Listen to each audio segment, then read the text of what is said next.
It seems like a pretty semi-docile real talk today. Although we did discuss a very important topic. We did discuss social media, and I can't speak more highly of St. Pat's for offering, I think last year it was called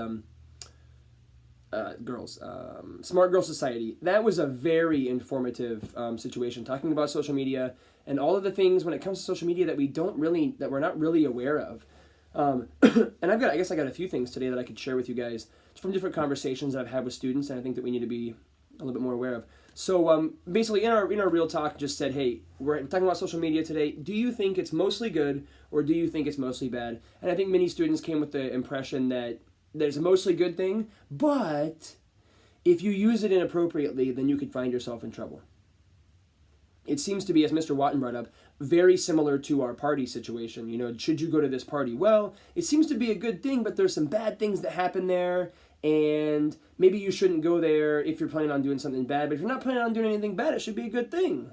So it seems like those two things are very similar: social media and these bad parties.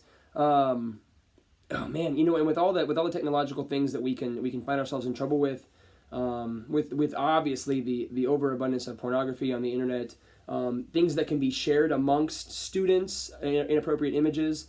Man, there's a lot of dangers out there, and I know that a lot of students are just breaking parents' doors down to get on. Not only like Twitter and Instagram aren't good enough. Snapchat, we gotta have it. TikTok, we gotta have it.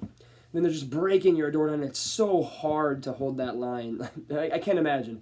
I can't even imagine how hard it is to hold that line of these students wanting to do these things, but having to say no. I'm not going to do this. You know, if you guys as a family have chosen that route, it's very difficult. But I would consider it in many of the same ways that we talked about the partying a couple weeks ago. Like, yeah, you're not planning on doing anything bad. You're entering into a virtual environment where there are bad things going on, but you're not going to participate in them. I don't know. You know, just as someone who wasn't a kid that long ago, you know, I mean, I think we know how it is with chat rooms and Yahoo Messenger way back in the day, or AOL chat rooms. Like, you know, the kind of things that are going on there, and we got to protect our kids, but we've got to also, you know, get them used to being exposed to the things that they're going to experience in the world. We can't put them in a little bubble, you know, but it is good to have them experiencing these things while under our own roof. So there is some benefit to that, to having those conversations. But if your kid's going to have it, I mean, you really got to keep those communication lines open. And the terrible thing is there's so many ways to hide what our students are on. So let's say you're having talks with your students about what they're doing, but they're not being honest with you. You know, they have Cinsta accounts and things like that.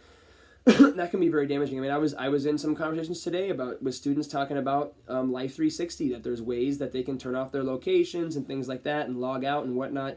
Again, I'm not clear with Life 360. I don't have kids I need to keep track of quite yet. But with Life 360, there's conversations going around where students are able to turn off the locates on their Life 360, which you think the kid's in bed and they're not in bed, you know? So these technological things that our kids are trying to get around and maneuver around so their parents don't know what they're actually getting themselves involved in. And many students, you know, will they'll say, like, well, my mom said I shouldn't have one, but man, maybe it seems to be that maybe that student does have one, that they're speaking about it. So what a topic. I think Mr. Watton and I, you know, if we're going to stand on the side of being very cautious of going to those parties and erring on the side of not going to those parties, I'd have to err on the side of not letting in on that social media, you know, just not letting in, and not letting that break in the dam go. Because once you let one thing, I mean, just like any human, once you give me an inch, I'm going to take a mile. I'm a human. That's what I do. Once you give this student an inch, and I'm not talking about, I don't want you to be so rigid, you know, I'm not saying that, but once you let in on one thing, you know, that student knows, man, if I just go complain enough again, it's going to happen, you know. But there are some families that have held out against it, and I look at them and I admire them for their ability to do that and keep their kids away from some of those activities. So if I'm gonna stand with the partying and say that our kids shouldn't go to it, I'm gonna be very selective on what our students or my student would be able to get on as far as social media goes. But then again, it's a very difficult conversation. I think we need to be informed, and I think overly informed, because there's things that your kids know that you don't know. Go to the Smart Girl Society presentations that we hold here, either at St. Pat's or the chastity talks that you hear around the Archdiocese. Be informed what your students getting themselves into, because this stuff can be so damaging for our students. So that was our talk and real talk today. And I think it was good. I mean, a lot of kids were excited about it. It was kind of like a repeat of the other one. So hopefully you guys can have that opportunity now to go home and continue that conversation with your students.